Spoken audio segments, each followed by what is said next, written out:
The explosion happened close to a massive refinery plant in the city's Qingdao district late on Friday morning.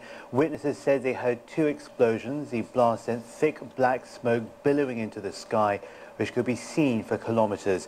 It forced the closure of the Qingdao entrance of the Jiaozhou Bay Bridge, which connects the industrial district and downtown Qingdao.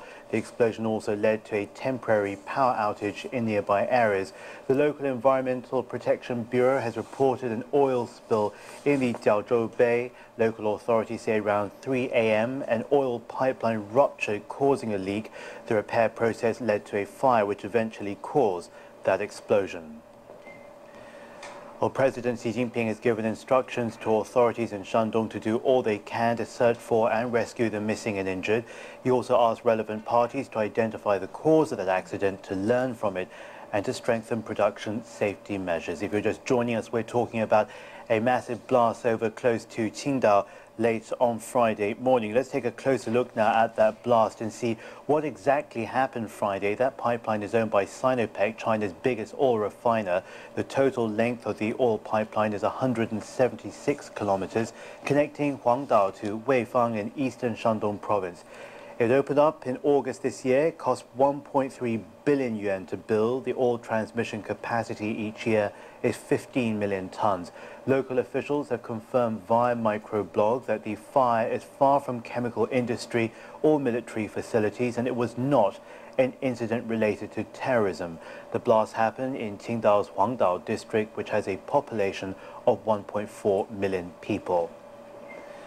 Well, recent years have seen safety problems at all refinery plants close to heavily populated urban areas throughout China. It's all sparked a major public concern. We take a look back at some of the major recent incidents. First off, in June this year, 4 workers died in a blast and a fire at PetroChina's oil refinery in the northeast city of Dalian. The incident came after a string of fires reported at the same plant over 2 years. Also back in June 2011, an oil leak at a refinery in Huizhou in Guangdong province also led to an explosion. The plant, owned by Sinopec, was located only 40 kilometers from the Daya Bay nuclear power plant, though no casualties were reported. Also in January the same year, an explosion hit PetroChina's Fushun refining complex in northeast Liaoning province. Over 30 people were hurt in that one incident. Well, let's go live over to the area where we're joined there by Heng Peng. Heng Peng, we're hearing about the 166 injured, also the many who died in Friday's explosion. What more do you have for us from there? Well, James, a rescuer says he has only seen this in a disaster film. It happened in a city intersection. Photos show that shattered concrete slabs and human bodies were all over this disaster place. Nearby cars were turned over. A bus was sandwiched between cracks in the street, with passengers still trapped inside, according to the witnesses.